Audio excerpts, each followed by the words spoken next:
Bueno, el día de hoy queremos darles un avance de lo que ha sido el programa Sí al Desarme, Sí a la Paz. Ahorita la secretaria de Gobierno nos va a dar un avance de lo que, la verdad estoy impresionada de lo que se ha entregado de armas en este programa. Y después el secretario de Movilidad nos va a dar un anuncio de lo que ya se está haciendo de control del transporte concesionado. Así que primero la secretaria de Gobierno. Muy buenos días, tengan todas y todos ustedes.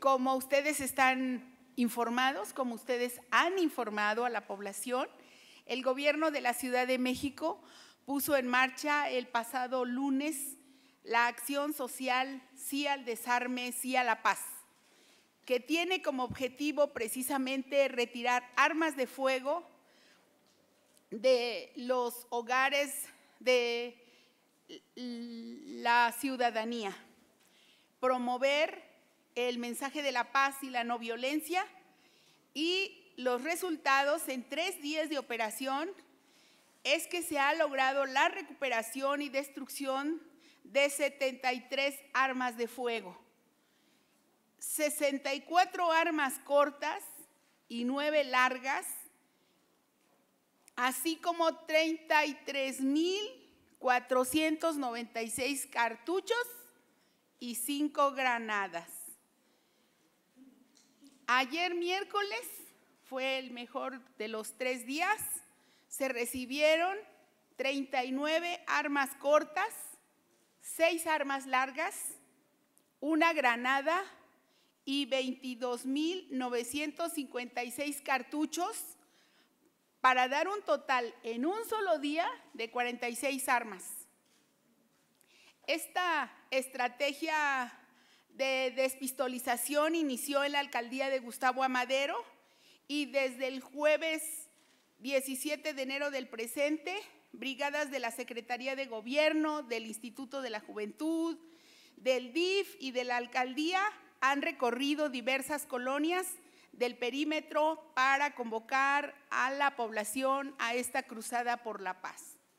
Es importante mencionar que esta tarea, de acuerdo a la instrucción de la jefa de gobierno, la doctora Claudia Sheinbaum, suma esfuerzos de distintos actores, de distintas dependencias, como es la Secretaría de Seguridad Ciudadana, la Secretaría de la Defensa Nacional, la Arquidiócesis Primada de México, el Consejo Ciudadano de Seguridad, así como servidores públicos de las Secretarías de Inclusión y Bienestar Social, de la Secretaría de las Mujeres, de la Procuraduría General de Justicia de la Ciudad de México y, por supuesto, de la Secretaría de Gobierno.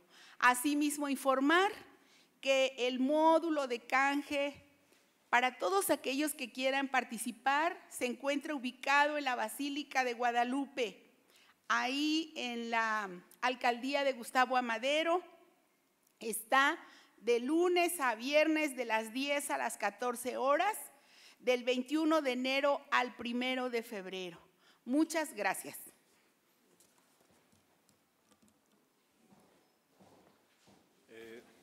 Buenos días a todos. Muchas gracias por estar aquí. Desde el periodo de transición iniciamos los planes para un programa de verificación del transporte concesionado en la ciudad. Este programa de verificación tiene como primer objetivo mejorar la seguridad de los usuarios en el transporte, también construir el registro de todo el transporte que opera en la ciudad.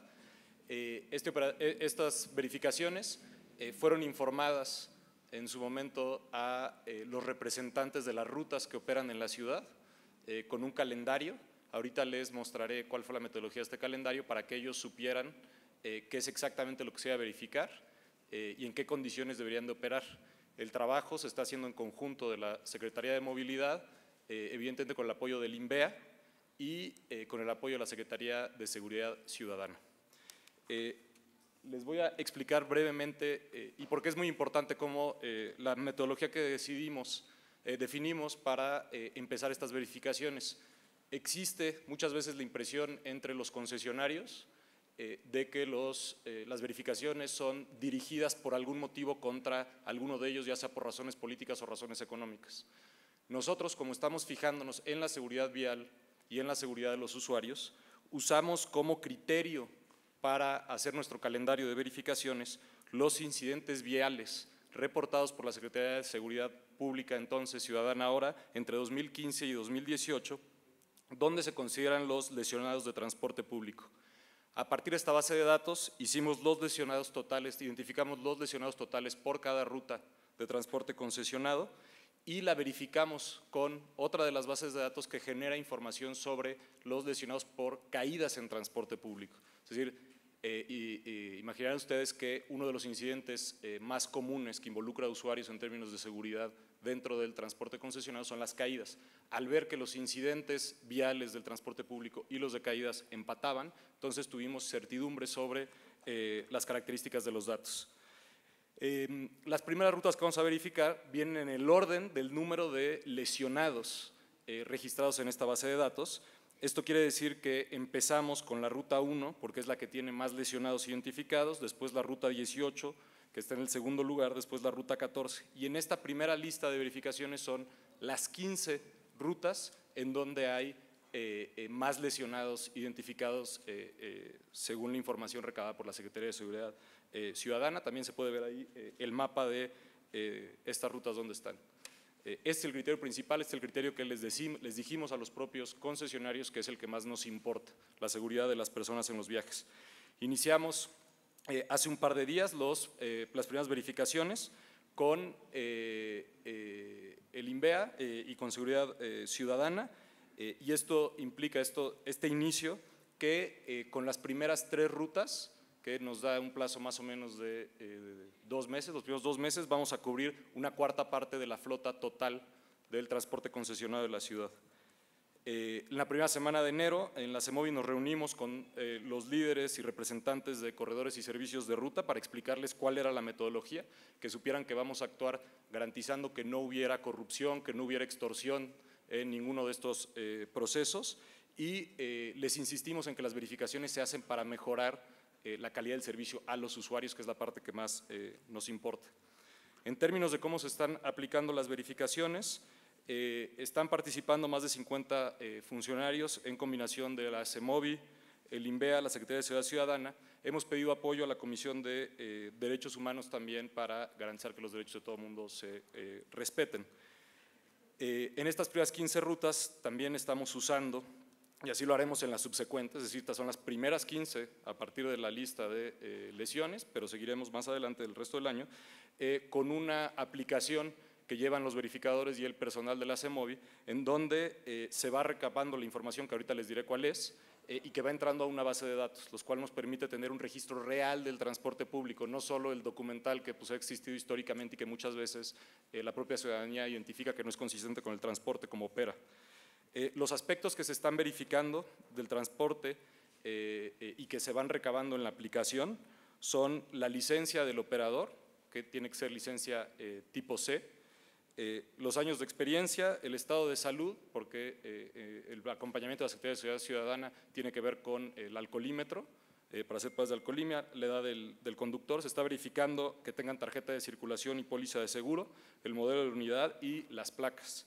Y en el caso del estado físico, que es la parte más importante en términos de seguridad, es que los parabrisas no estén tapados, ya sea polarizados o cualquier otra obstrucción, que no estén rotos, que cumplan con la cromática, que las ventanas no estén rotas, que las llantas no estén planas, que las puertas se puedan abrir y cerrar, que tengan luces que funcionen adelante, atrás y adentro, que los pasamanos de asientos y postes estén fijos.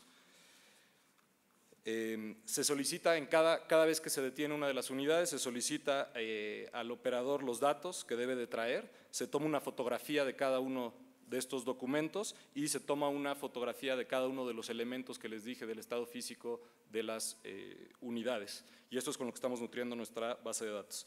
El calendario de trabajo es, como les decía, esta semana de enero y las 2 que siguen de febrero, eso quiere decir que terminando febrero habremos cubierto una cuarta parte del parque vehicular de transporte concesionado. El día de ayer, y este es un pequeño reporte de los últimos 2 días, lo que juntamos en términos de la verificación son 280 entrevistas a operadores con 91 aplicaciones de alcoholímetro, 0 positivos de alcoholemia, y en el caso de los vehículos 213 unidades revisadas y cuestionarios aplicados, 23 unidades remitidas a corralón y 33 suspensiones a unidades.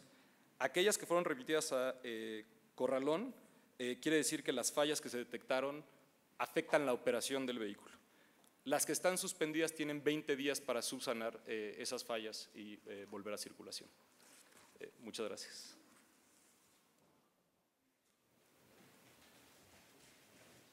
Pues listo. Como lo mencioné en diversas ocasiones en campaña, ya como jefa de gobierno, el transporte concesionado cumple un papel fundamental en la ciudad.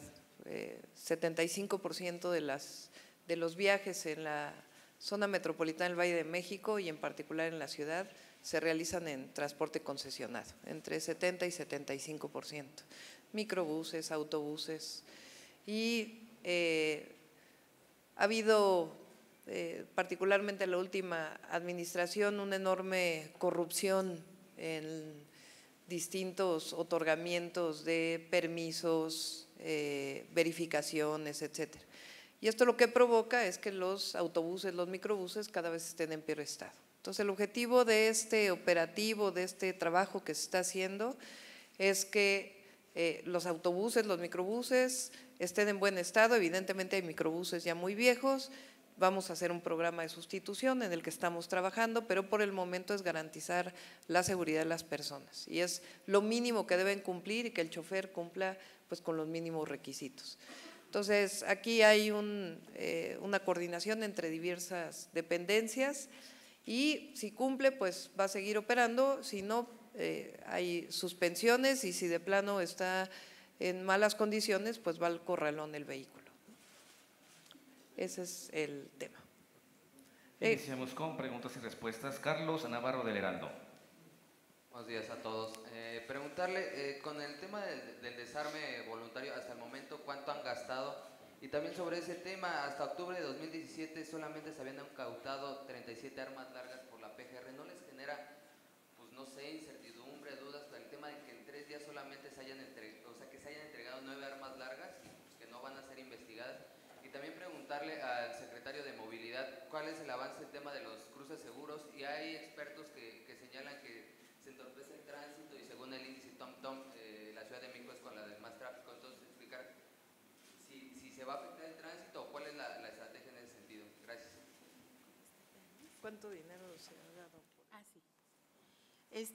De la primera pregunta, de las 73 armas de fuego y 33,496 cartuchos y 5 granadas, por ejemplo, el día de ayer se otorgaron, no solamente ayer, sino de lo que va de los 3 días de la semana, 386,355 pesos. Repito, esta semana se ha erogado por parte del gobierno de la ciudad 386,355 pesos a las personas que han participado en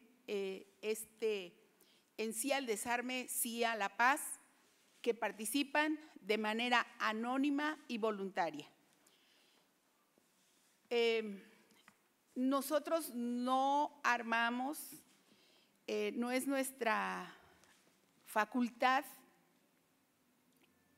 por parte de gobierno local armar cuáles son las facultades y las competencias que tienen para hacer el programa de desarme voluntario. Lo hace a nivel federal la Secretaría de la Defensa Nacional. Esta entrega anónima y sin investigación es por parte de las autoridades federales. Nosotros solamente lo ponemos en práctica. Quiero decir que a la modalidad de la Ciudad de México, que participe la iglesia, que participen los vecinos, que se toquen puertas. Eso es lo que la Ciudad de México, lo que el gobierno local está haciendo para llamar la atención.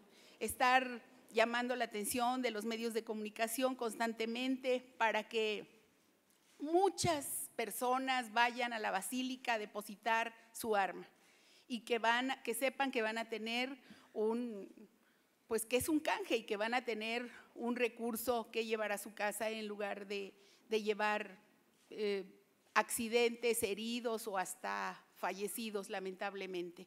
Entonces, la facultad es de la autoridad federal para definir cuáles son exactamente los pasos para dar un arma de manera anónima y voluntaria.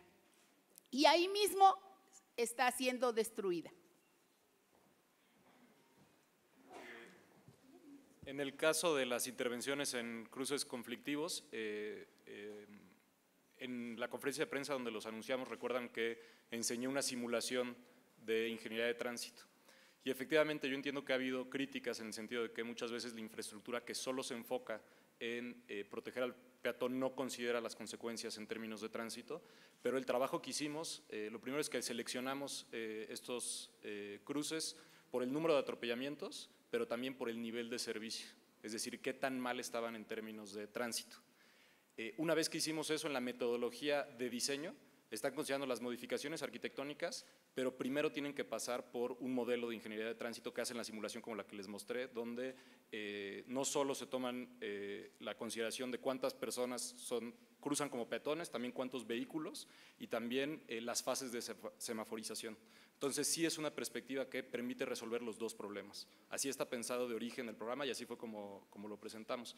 Ahorita no tengo los datos de los avances, pero ya son de hecho varios cruces que la Secretaría de Obras avanzó en las modificaciones y los arreglos junto con Seguridad Ciudadana en términos de los semáforos.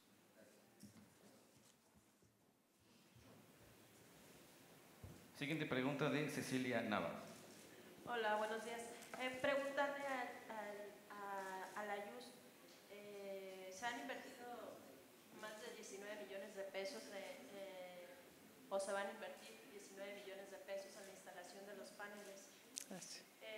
Sin embargo, en un recorrido que hicimos observamos que no han instalado los letreros de los límites de velocidad. Nada más que me podría comentar si tiene un costo extra en la instalación de los letreros que no han puesto y por qué hacer este trabajo nada más sin instalar el panel y no instalar el letrero. No es un trabajo doble y gastar recurso doble. Gracias. Sí, este es la Secretaría de Seguridad Ciudadana quien está haciendo estas instalaciones, es así, la Subsecretaría de Tránsito. Entonces, la Secretaría de Obras es quien nos va a ayudar a través de servicios urbanos a poner ya con recursos propios los límites de velocidad, ¿no? Entonces, por eso es que se pone primero uno y luego se pone otro, pero en muy poco tiempo ya va a estar completo. Karen Quintero, de TV Azteca. Hola, buenos días. Buenos días. Mi pregunta es, ¿qué pasa con estas unidades que se van al corralón? ¿Se quedan allá, las pueden sacar, vuelven a circulación ya cuando están otra vez bien acondicionadas? Y ¿qué les han dicho los transportistas? ¿Cómo han reaccionado? Y si tal vez tienen algún usuario que está viendo como las mejoras que ha habido. Sí. Ahora les contestan en particular qué dice el reglamento para los que se van al corralón. Es importante decirles que para garantizar que no hay ningún abuso de la autoridad, los propios concesionarios están participando para que vean ellos, si los dirigentes de las rutas o distintos concesionarios participan en los operativos. Esto es algo nuevo. ¿Para qué? Para que sepan que no hay mentira, que en efecto no estaban cumpliendo y que no hay ningún abuso de autoridad. Esto se va a complementar ya muy pronto con una aplicación o una forma a través de las aplicaciones que existen donde el usuario va a poder reportar los daños también a los microbuses y autobuses, ¿no? Y si contestan lo de los… Sí, en el caso de los que se van a corralón, para poderlo sacar, tienen que remediar la falla, porque estamos hablando sobre todo de fallas físico-mecánicas, y tienen que pagar la multa. Después de determinado tiempo, si es que no lo sacan del corralón, entonces se van a chatarrización. Y en términos de los usuarios… Sí. Bueno, ahí se inicia un procedimiento de verificación administrativa. Esto puede dar lugar a una sanción económica y bueno, una vez que subsanen, bueno, ya se saca del corralón, se les regresa o se quedan ahí para el procedimiento que dice el secretario. En términos de los usuarios, han estado presentes estos últimos 2 días la subsecretaria de Transporte y el director general de Operación de Transporte, y una de las cosas que fue importante hacer también en estas verificaciones es que se le informa a la ciudadanía cuando está haciendo la verificación por qué y cómo se está haciendo la verificación. Hasta el momento hemos obtenido buena respuesta de la gente diciendo sí, qué bueno, que lo importante es la seguridad, etcétera, y mensajes que hemos recibido de ciudadanos que han estado, digamos, en el transporte en ese momento también han sido positivos. Rocío González, de La Jornada. Hola, buenos días a todos. Son varias preguntas, doctora. Uno, saber el parque vehicular total del transporte concesionado que se está verificando, ¿cuál es? Hasta ahorita, ¿qué conocimiento tienen del estado físico y de los documentos que deben de contar los operadores, ¿no? Eso por un lado. ¿Y cuánto tiempo les va a llevar a hacer toda esta revisión? Nos dicen 2 meses para esta cuarta parte, en el 100%, digamos, ¿cuánto tiempo les llevaría? También preguntarles sobre la línea 7 del Metrobús. Hoy se está dando una conferencia de prensa, no sabemos si ya ganaron el amparo definitivo o cómo está, cuál va a ser la respuesta que va a dar el gobierno sobre ese tema. E independientemente del amparo, ¿cómo va a funcionar esa línea que parece ser todo lo contrario a lo que se pensó originalmente para el Metrobús? Por otra parte, en otro tema, sobre los PATRs, hoy damos a conocer todo un universo de permisos que se otorgaron para diferentes temas. ¿Qué va a pasar ahí si han encontrado anomalías en la asignación de estos permisos y si hay posibilidad de que se reviertan algunos de ellos? También hablando de concesiones, si ya se tomó una decisión, ¿qué va a pasar con los parquímetros, con esta figura? Si se mantiene este esquema, ¿de qué manera? Y ¿para cuándo estarían ya los permisos y las reglas para operar bicis sin anclaje y monopatines? Gracias. Sí, son muchos. Número de transporte concesionado, 35,000. Sí. Del orden de 30,000 autobuses, microbuses de transporte concesionado. No estamos hablando de taxis, solo de autobuses. Sí, es el total.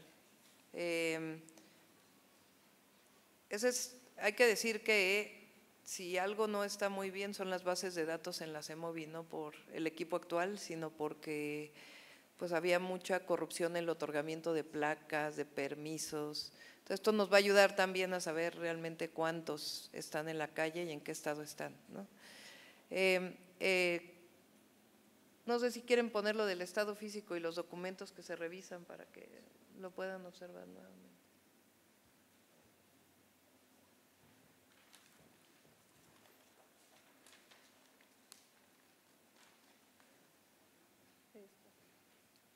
Eso es lo que licencia y además de la ciudad, no del Estado de México, porque así lo dice el reglamento. Años de experiencia, estado de salud, edad, tarjeta de circulación, póliza de seguro, modelo, unidad, placas y todas las características físicas que deben de tener en buen estado, ¿no? Eso es lo que se está revisando. Si quieres contestar, son 2 meses, pero nuestro objetivo es tener este año toda esta revisión, inclusive los primeros 6 meses. ¿Cuáles son los pasos, digamos, para el transporte concesionado, para que sepan ustedes y nos ayuden a comunicarlo? Esta primera etapa tiene que ver con una revisión documental. Va a haber una segunda etapa en donde en cada autobús, microbús, se va a instalar un GPS con un centro de control para poder realmente conocer muchos temas, pero además que haya mucho más seguridad. Y después nuestro objetivo ya hacia el siguiente año es poder entrar a un proceso en donde todos tengan un sistema de prepago único. Esto nos va a permitir que los fondos puedan agruparse en un solo fondo, o sea, toda la recaudación se ubica en un solo fondo, lo cual va a permitir mucho mayor facilidad para la sustitución de los autobuses y microbuses. Se ha prometido muchas veces que se va a sustituir todos los microbuses en administraciones anteriores. ¿Qué es lo que lo limita? Pues los recursos económicos. Hay tarifa controlada, la tarifa controlada es necesaria porque los ingresos de la gente pues no son muy altos y el transporte ya representa un porcentaje importante de sus ingresos. Eso limita que el concesionario tenga recursos para poder sustituir y el gobierno pues tampoco tiene suficientes recursos para poder comprar todos los autobuses. Entonces lo que se requieren son modelos financieros que nos permitan entrar a una verdadera sustitución. Entonces lo primero es ordenar, regular, que operen adecuadamente y de ahí vamos a entrar a un proceso de prepago, todo consensado con ellos. Inclusive este proceso de revisión fue consensado con las principales rutas de transporte. Línea 7, la línea 7, hoy hay una reunión en Consejería Jurídica, que está aquí el consejero jurídico, sabía que probablemente me iban a preguntar eso. Si mal no me equivoco, Héctor, es sobre la publicidad, el tema del juicio y la resolución del juez tiene que ver con la publicidad, no directamente con la operación de la línea 7. Ahí hay un tema porque mucho de la línea 7 se pagó con publicidad, entonces en todo caso pues está ahí combinada esa parte, pero no se pone en riesgo la operación de la línea 7. Está trabajando Andrés con Metrobús para poder mejorar esa operación porque tiene muchos problemas, ¿no? Y lo que estamos viendo es con el INAH y las distintas instancias de gobierno, pues el tema del retiro de la publicidad, porque el juez está ordenando el retiro de la publicidad.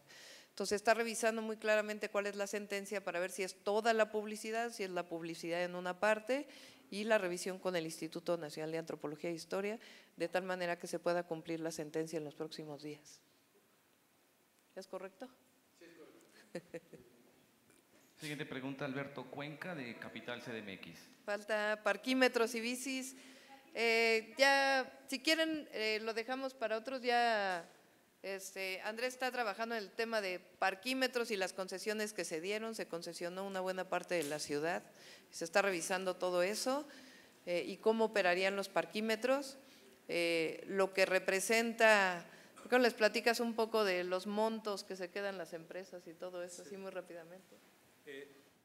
Justamente recordarán que la jefa de gobierno había dicho que era fundamental y creo que es, y es lo que hemos cumplido, estamos cumpliendo, es transparentar toda la situación de los parquímetros.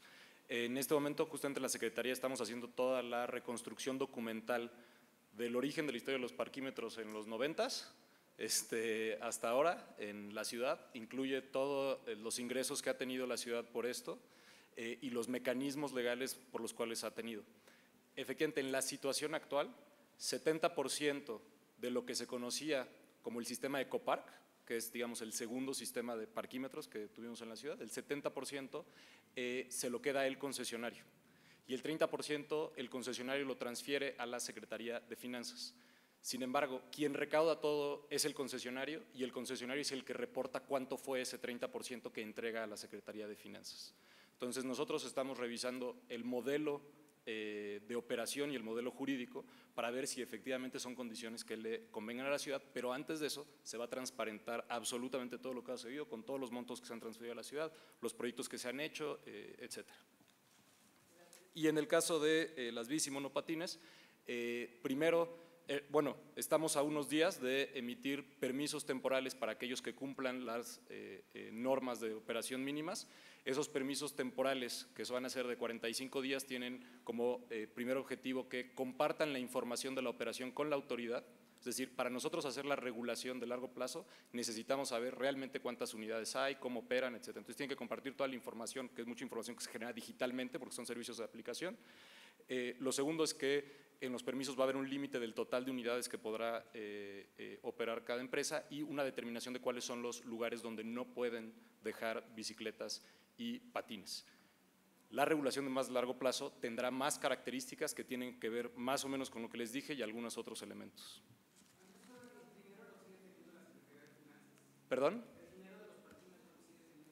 Lo que pasa es que el dinero de los parquímetros, y esto es una cosa que en la revisión documental, y insisto, lo vamos a subir a la página de internet de la Secretaría, en las concesiones está establecido que el 30% se entrega a la Secretaría de Finanzas y se vuelve parte del presupuesto de la ciudad. Es decir, no es que tenga una etiqueta específica que diga que es de parquímetros. Cuenca, de Capital CDMX. Gracias. Perdón, buenos días. Pero insistir sobre este tema de la línea 7, en esta conferencia la Academia Mexicana de Derecho Ambiental decía que el amparo otorgado es contra los actos reclamados de las autoridades que se involucraron, es decir, ellos reclamaban la suspensión de la obra y la no operación de la línea 7 de Metrobús en Reforma. Ellos argumentan, su interpretación es que la línea 7 no debe estar operando. ¿Ustedes van a impugnar esta resolución del juez octavo o van a cumplir la sentencia tal cual lo señala el juez? Los de la Academia Mexicana, y hablando del tema de publicidad, también decían que la autoridad debe demostrar que se retiraron de forma permanente, así lo dicen, de forma permanente, no solo la publicidad, sino también las vitrinas publicitarias, estas llamadas MUPIs, atendiendo lo que determine el INE. Entonces ustedes van a hacer un retiro de toda la publicidad que hay en la ruta de la línea 7. Y por otra parte, preguntarle, doctora, en esta presentación que nos hacía, no me quedó claro, ¿ustedes van a generar una aplicación para los usuarios para que reporten las deficiencias o las fallas mecánicas de las unidades de transporte público? O sea, ¿o eso también incluiría, por ejemplo, que reporten incidentes de los operadores? Gracias. Sí. A ver, sobre la línea 7, la Secretaría de Medio Ambiente estuvo ayer en contacto con Ojeda Mestre, que fue quien dio la conferencia, y coinciden, no es que entremos en contradicción, ¿no? Pero el informe que tengo hoy en la mañana de la Secretaría de Medio Ambiente es que en efecto es sobre el tema de publicidad, ¿no? Igual pues se revisará, pero hasta ahora hay una coincidencia en que es en el tema de publicidad. Y repito, hay hoy en la tarde una reunión de Consejería Jurídica con todas las áreas para revisar tal cual y se retirará lo que establece la sentencia. Sí, y sobre… A ver, la aplicación que mostró Andrés es más bien una aplicación de la propia CEMOVI, en donde se están subiendo en línea, junto con el INVEA, toda la información que se requiere. Estamos desarrollando otra aplicación o un sistema en donde el usuario pueda reportar, que diga, a ver, este microbús no tiene asientos adecuados, tiene el vidrio roto, el chofer va en esta circunstancia, etcétera. Más allá del propio Locatel y demás. ¿Y en esa aplicación puede reportar una mala prestación de servicio del usuario? Sí, pero todavía no está lista. Es parte del programa. Por eso les decía, es un programa, en este momento lo que anuncia la Secretaría de Movilidad junto con el INVEA estamos ya en revisión de todo el transporte concesionado en la ciudad. Y no va a haber corrupción, pero tampoco vamos a ser permisivos en aquellos que no estén cumpliendo. Si no tiene licencia el chofer, si está roto el parabrisas, si etcétera, etcétera. Como bien dice el reglamento, son 2 semanas de suspensión. Si no cumple, entonces es corralón y hay sanciones que tienen que ver con directo al corralón. Es decir, se tiene que garantizar la seguridad de las personas. Ese es uno. La segunda etapa, como ya dije, viene el tema del GPS junto con la aplicación de los usuarios y el tercero pues ya es la parte de la sustitución con los fondos y el sistema de prepago. Ilich Valdés, de Multimedios.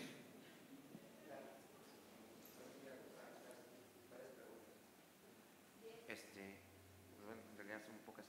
¿Cuáles son las sanciones correspondientes que mencionaban por llevarlos al corralón? Es decir, la multa correspondiente es de 30,000 pesos, 40,000, 50,000, cuando no incumplen con esta medida de tener en buenas condiciones la unidad. ¿Y después de cuánto tiempo de estar en el corralón se va el proceso de chatarrización? Antes, si no mal lo recuerdo, eran de 3 meses. Si nos podrían decir ahorita de cuánto tiempo es para que ya sea considerada como un auto abandonado y que pueda llevarse al corralón. Expresamente al respecto de eso, ¿tienen espacio en los corralones para poder realizar este tipo de operativos? Porque creo que el IMAN y otros, Renovación, no tenían los suficientes espacios para esos operativos. Y con lo que mencionaba, doctora, hay una tarjeta única de prepago para microbuses y concesionarios, significa que entonces habría una bolsa para poder distribuir a través de ahí cuánto gane cada concesionario, y podrían ustedes entonces dar beneficios como subsidio al transporte para que se pueda cambiar las unidades de transporte público como los microbuses de manera más rápida, o sería a través del fideicomiso de mejoramiento del transporte, y saber cuántos recursos tiene este fideicomiso actualmente y en qué se va a ampliar este 2019. Y la última pregunta, nada más lo que mencionaba el secretario de Movilidad para estos permisos temporales de 45 días para las bicicletas sin anclaje. Creo que la anterior administración, si no lo recuerdo, había entregado también este tipo de permisos para proporcionar esta información, les dio a estas empresas que proporcionan la información. ¿Significa que no la proporcionaron, por eso les ampliaron el plazo? No sé, Dalia, si quieres mencionar las multas. Bueno, las multas son diversas.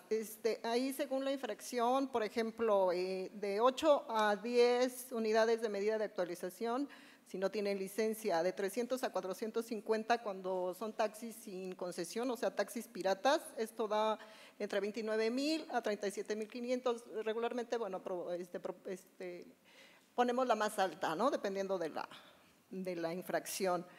Por cambiar o alterar la estructura del vehículo, de 100 a 200 unidades de medida de actualización. Entonces, dependiendo de la infracción, se imponen las multas. El procedimiento es relativamente muy rápido, debidamente, o sea, precisamente porque el transporte, bueno, pues es algo que urge, ¿no?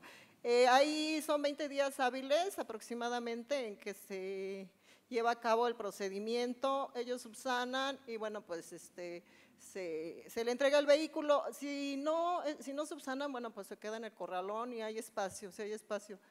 Aquí los compañeros de CEMOVI, bueno, pues regularmente tenemos 2 corralones en los cuales se remiten las unidades.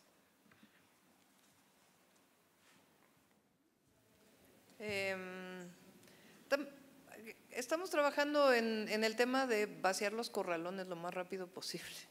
En aquellos que cumplan obviamente con la ley, había pues una saturación muy grande, no solamente para el tema del transporte público, sino para los vehículos abandonados en las calles, que se ha incrementado también en la ciudad. Entonces, ya se va a presentar eso como parte de otro programa. ¿Y qué más comentabas? ¿Cuánto tiempo de no respuesta? Pues ahí se queda, como un par de años. Nosotros procuramos darles un tiempo. Darles un tiempo límite, pero bueno, pues no pueden estar, nosotros les remitimos la información a CEMOVI, un listado de, bueno, quienes ya no recuperaron sus placas, quienes ya no atendieron el procedimiento, y procuramos que sea esto trimestral, sexenal, darle la información para que, bueno, se proceda a la chatarrización. Perdón. El plazo suele ser entre 3 meses y 1 año, ¿no? Es decir, efectivamente, como mencioné, 3 meses, pero por todos los procesos administrativos, etcétera, suele tomar más tiempo. Daniela Vega, de Uno TV.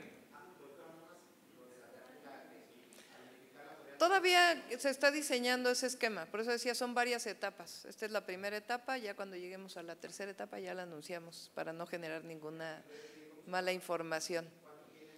El fideicomiso ahora se va a dedicar principalmente a taxis, que ya vamos a anunciar el programa. Lo de los 45 días de… Sí. Efectivamente, en la administración anterior se plantearon como programas piloto que harían una evaluación. Sin embargo, como ustedes saben, de esa evaluación pues no hay documentación. En algunos casos también se pidieron permisos que no sabemos para el programa piloto por qué no fueron otorgados, aunque tal vez sí cumplían, etcétera. Entonces, por eso nosotros estamos empezando con reglas muy claras de que quien cumpla con las condiciones básicas de operación según ciertas características que incluyen el permiso, se le podrá otorgar el permiso y el compromiso número 1 es que compartan la información de la operación porque es ahí con lo que se hace la evaluación. Si no cumplen con estos elementos del permiso, el permiso será retirado, o sea, queda claro. Y esta información nos permite fortalecer la regulación que vamos a hacer y que se anunciará al final del periodo de los permisos temporales. Daniela Vega, de Uno TV. Buenos días para todos. Me gustaría saber, en esta verificación que hicieron ya en Tasqueña y en CETRAM Universidad, ¿qué fue lo que encontraron? ¿Cómo están las condiciones de las unidades? ¿Por qué fueron remitidas? ¿Qué incumplían dentro de esta verificación? Y esta mañana nos comentaba el secretario de Seguridad que ya implementaron el operativo con Edomex en el transporte público. En particular, me parece que son 5 corredores en compañía del Estado de México y la Policía Federal. Me gustaría saber cómo está trabajando la CEMOVI, cómo se suma la CEMOVI a este operativo conjunto. Gracias. Ahora que comente Andrés el tema de qué encontraron en estos vehículos. Con el Estado de México es un tema de seguridad pública, o sea, es de revisión de presencia para evitar robos y lo que ha estado ocurriendo en el transporte público, ¿no? Es distinto a esta revisión normativa y de que cumplan con el reglamento, ¿no? Si quieren ya le pido al secretario que lo comente, pero es de los primeros operativos que están haciendo conjuntamente. En las principales cosas que encontramos son luces que no funcionan, vidrios, algunos estrellados o con polarizados y falta de documentación. En términos generales es eso, y efectivamente estos son verificaciones de regulación del transporte. No son distintas y estamos al tanto de ciudad a ciudad, pero sí son distintas. No son de regulación del transporte, los nuestros son de regulación del transporte, así es. Última pregunta de Samuel Adam, de Reforma. Buenos días a todos. A la secretaria de Gobierno, preguntarle sobre este tema de del CIA La Paz.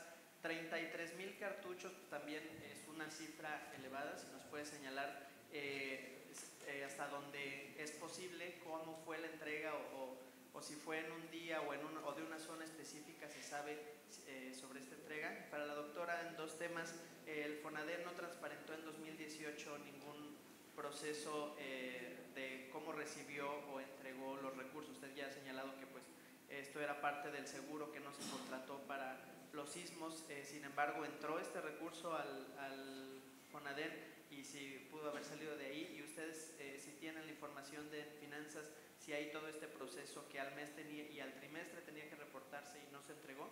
Y sobre el sistema de radio y televisión, ayer ya el presidente anunciaba pues el sistema, el nombramiento de quienes iba a ser. Para este año se tienen 126 millones de pesos, si bien entiendo. Si usted ya tiene preparado un poco el esquema al respecto. Sí, esencialmente, por eso yo decía que estaba yo impresionada de lo que se había entregado en este programa de desarme, sí al desarme, sí a la paz. Lo más importante es quitar las armas de la calle, ¿no? Es en ese programa. Evidentemente la Procuraduría cumple con su función en otro sentido y por lo mismo no se hace una revisión de dónde vienen, quién es, sino que se cumple realmente, ¿no? Es que se entregue y sacar las armas de la calle. ¿Por qué hay más armas que en otros? O sea, ¿por qué se están entregando más armas? Sencillamente porque está pasando casa por casa a invitar a la gente. O sea, antes se hacía un llamado general a través de los medios, se ponía en las mesas, pero en este caso se está tocando casa por casa para informar de que está el programa, cuánto pueden recibir a cambio de determinada arma, y eso pues ayuda. En muchos casos no es, digamos, la persona que tiene el arma, sino a veces es la familia, ¿no? La mamá, el papá, que si un joven tenía un arma, la abuelita es la que va y lo entrega. Es parte de lo que está ocurriendo en este proceso. Y sobre el sistema, sí, se está trabajando, inclusive nuestro objetivo es que, y eso lo dice la Constitución, es que sea un solo sistema, entonces también tiene que ver con el sistema del Congreso. Entonces estamos platicando con ellos para ver si realmente se hace un solo sistema de la ciudad, no del gobierno de la ciudad, y ya muy pronto ya hay bastantes acuerdos para poder anunciar quiénes van a ser los titulares y cómo va a operar. La idea es que sea un sistema público, no un sistema de información de gobierno, sino un sistema público. Sí, si quieren ya le pido a la Secretaría de Finanzas que dé los detalles. En este caso a partir de ahora lo vamos a hacer, pero se está en esta revisión completa, ¿no? de los recursos, alguna ordenada y otra porque creemos que debe ser así y ya se estarán informando. Finalizamos con las preguntas. Muchas gracias a todos. Gracias.